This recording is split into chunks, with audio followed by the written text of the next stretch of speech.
Here's how to create and export a still frame in CapCut PC.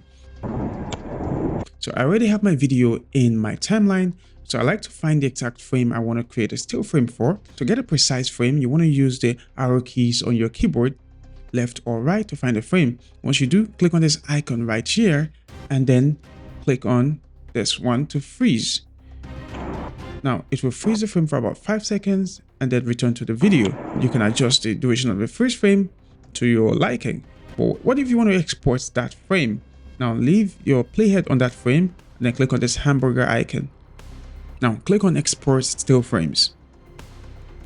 Enter the name of your freeze frame, choose the location where you want to save it, and then select the format. I like to go with JPEG and then click on export. It saves a copy of the freeze frame to your computer and also imports it into your media library.